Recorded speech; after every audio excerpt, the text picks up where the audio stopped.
The Crypto Markets Update is presented by Grayscale, the world's largest digital currency asset manager.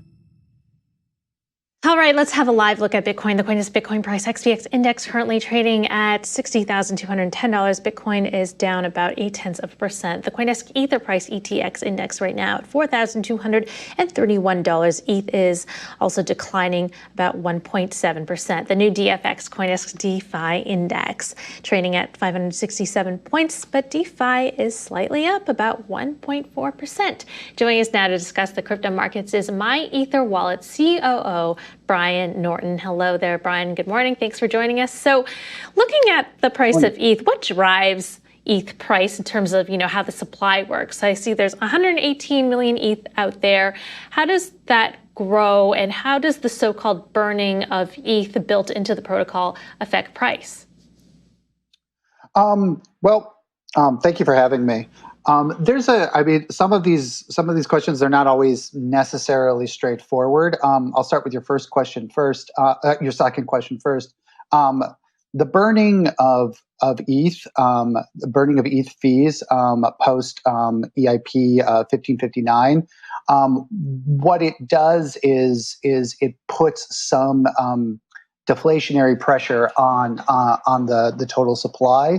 So since the EIP was released, the more ETH has been burned than has been collected in fees by miners, and so in theory that will over the long term stabilize the price, and perhaps in some cases even drive the price down. Though I should note that that's not necessarily what it was intended to do. It's intended as a sort of gas and Ethereum fee mitigation tool for users.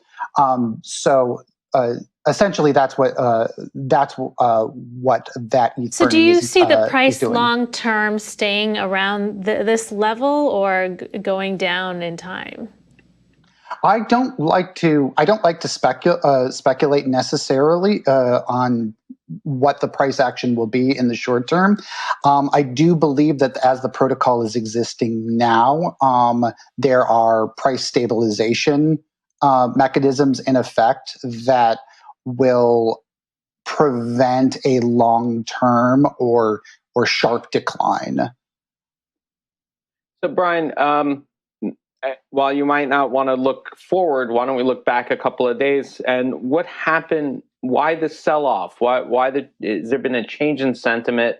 Is it just falling because of its relationship with Bitcoin, for instance, and other crypto, or is there something happening unique to Ethereum that's leading to Ether dropping? I don't believe, because we saw red across the board over the last day or so. I think that sell-off is probably still fairly correlated to Bitcoin. As much as we in the ETH community have been making strides, like in ways by which we distinguish what's happening on the Ethereum blockchain versus the Bitcoin blockchain. The markets are the market, and there is a correlative effect amongst crypto whales. So when Bitcoin starts selling off, we tend to see these kind of small setups come in batches. The stablecoin prices stay in the green while the rest of the chart goes red, and then we start seeing these little rebounds, kind of what we saw last night. Everything looked a lot better this morning before this interview than they did before I went to bed. I say that every day. A little bit about what are the sort of main drivers of ETH's price. So, there are a few things, right? One is just kind of following the larger trends of Bitcoin, people saying okay, now I'm going to go to number 2 market cap. Then there's obviously the NFT craze. That's another factor. Another more recent factor is, some of the meme coins that are kind of, associated with ETH. But what in your view are some of the main factors that are driving price movements? I think that what drives long-term value on Ethereum versus Bitcoin. What distinguishes it is that it's that value is built on top of the network, and so over the long term, you see, like with the proliferation of DeFi projects, the NFT craze, obviously, but these different use cases driving demand for the underlying native asset, so that they can use these other protocols. That is what Ethereum is designed to do. And then, so over the long term, with the kind of price stabilization mechanisms that I mentioned earlier, in conjunction with like growth and expansion of these use cases on the network, over time it pushes that price slightly upward, because more people are looking to get in on these DeFi protocols, buy that CryptoPunk, mint an ETH block on MyEtherWallet.com, whatever the case may be, and over time the value for the network expands. You talk about the NFT craze, and to me, it almost feels very similar to the ICO boom in 2016, 2017. We'll get into, so I'm wondering, there were problems with MyEtherWallet back then during the ICO boom, people trying to get into those ICOs, being unable to get through the network. And I'm wondering if you've solved those problems now that we're in this NFT boom, or it still exists with considering the transaction costs, the lag on the network, et cetera. So yes. So back in, for context for your viewers, MyEtherWallet began in 2015, about a month after the Ethereum mainnet launch.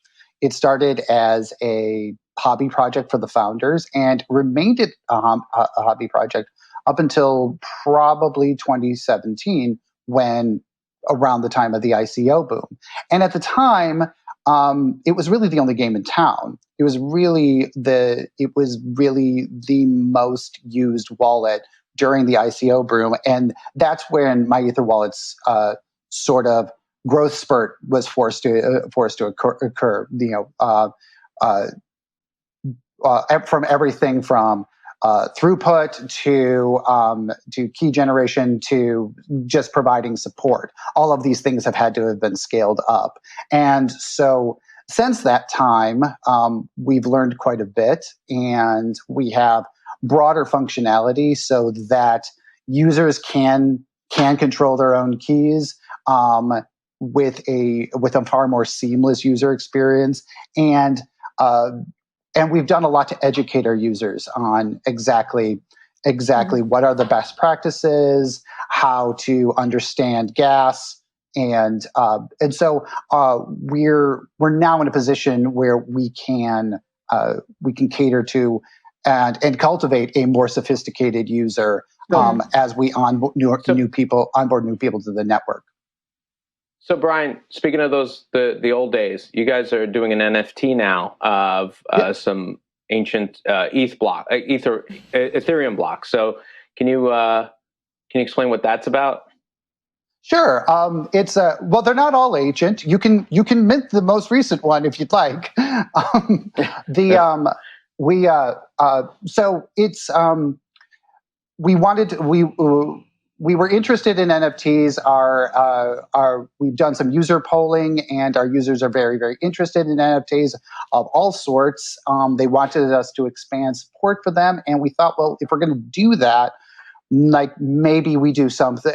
Maybe we dip our toes into the space, and what better way than like sort of this love letter to the history of Ethereum, the thing that has changed my life and everybody on our team's lives. And so many people in the space. And so this was simply a way for us to allow our users to commemorate a time where Ethereum meant a lot to them, or that or a seismic event in either their lives or the life of the network, or with some transaction history that they find interesting. Right. We're finding all sorts of different testimonials of people gifting them to their blockchain engineer sons, to commemorating their very first transaction on Ethereum. So yeah, it's been a really interesting and a positive experience.